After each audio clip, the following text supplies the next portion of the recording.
You send the message, you watch it deliver, you watch it get read, and then nothing. In the 90 seconds after that, you type a second message and delete it. You type a shorter one and delete that too. Then you scroll back up to their last message and read it again, looking for the exact word where the tone changed. You know rationally that they're probably driving or in a meeting. You know it the way you know the floor is solid, and it doesn't help even slightly. Then something shifts. By minute 11, you're not anxious anymore, you're something colder. You decide that when they do reply, you'll take your time. You'll be busy, and some quiet part of you is already watching to see whether they notice.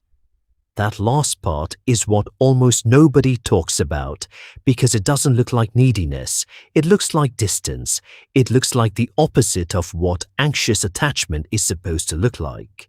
In attachment research, that behavior has a name, and the name isn't neediness, it's protest.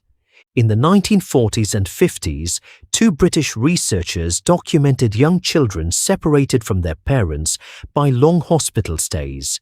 What they saw was a sequence. First, protest. The child cried, searched, refused to settle, and was often furious at the very person they most wanted. Then despair, a flat quietness adults kept mistaking for calming down.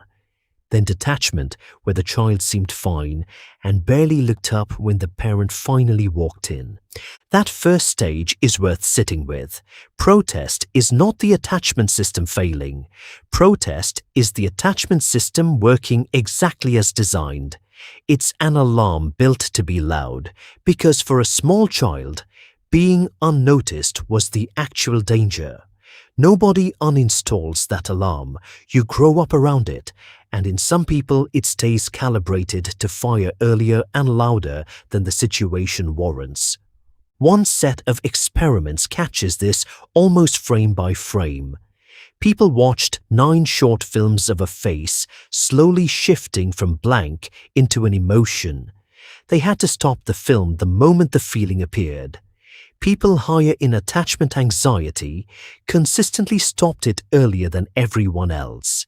They saw it coming first, then the researchers removed the option to re-watch, so people had to commit on the spot. Accuracy dropped for the more anxious group by roughly 1 face out of the 9. Then came the experiment that matters. The computer decided how long each film played, so everybody received the same information. And the anxious group's accuracy didn't just recover, it came out slightly ahead. These differences were small, and this is one line of research, not settled law. But the direction is what matters. You're not bad at reading people. Given the same information as everyone else, you may read them slightly better. What you don't do is wait for the information. So the alarm fires early on partial data, and then it demands you act. What it wants is protest. In adults, protest almost never looks like crying and clinging. It looks like the follow-up text that adds nothing. It looks like counting who reached out last. It looks like raising a small, technically legitimate grievance. Because a grievance is an acceptable reason to be upset, and please tell me you still want me is not. It looks like going quiet and waiting to be chased. Every one of those is the same sentence, wearing different clothes. Are you still there? Researchers have a name for what happens next. One partner presses for the conversation, the other shuts down. The pressing worsens the shutting down, and the shutting down worsens the pressing. It's called demand and withdraw. A review pooling 74 studies and more than 14,000 people found it reliably tied to lower satisfaction, thinner intimacy, and worse communication in struggling couples and in settled ones. It's correlational, so the pattern and the unhappiness almost certainly feed each other, which is exactly why it runs in a loop. Here's where it folds back on itself. In 2 studies of dating couples, One used daily diaries and one filmed a real disagreement. The people who most anxiously expected rejection behaved more negatively during conflict, and afterwards their partners were measurably angrier and more rejecting than the partners of people who didn't expect rejection. That negativity statistically accounted for the difference. Read that again, slowly, because it's the whole video. The rejection was real. It simply arrived after the expectation, not before it. One honest note: that effect showed up clearly for the women in those studies and not for the men. And the researchers said so themselves. Hold it as one finding, not a rule. What it does show is that an expectation about another person can reach into a room and quietly change what they do. And then the loop closes because you were watching. You clocked the flatness in their voice. You clocked that they went to bed without saying goodnight. Your alarm was already tuned to fire early on partial evidence. Now it has real evidence because this time they genuinely did pull back.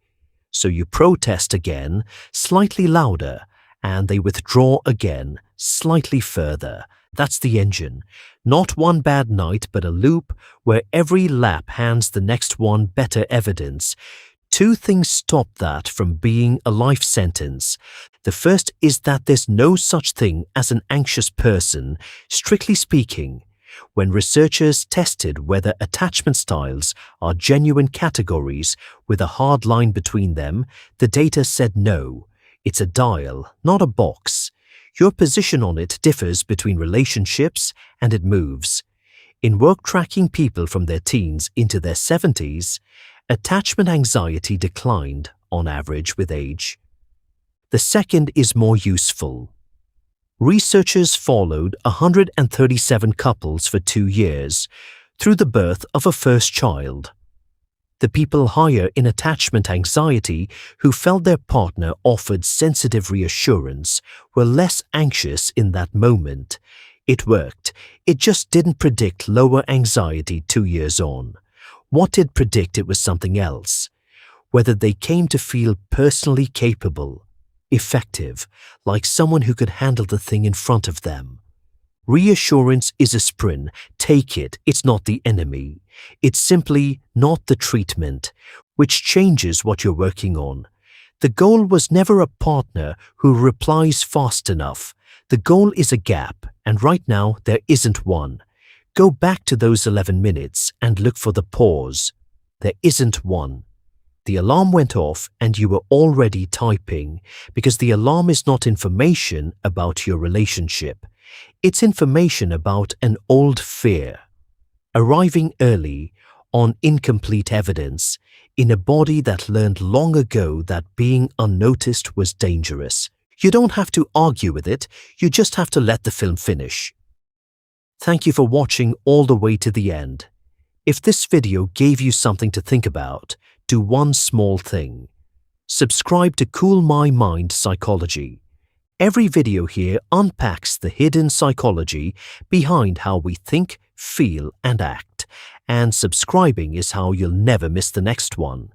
Take care of your mind, and I will see you in the next video.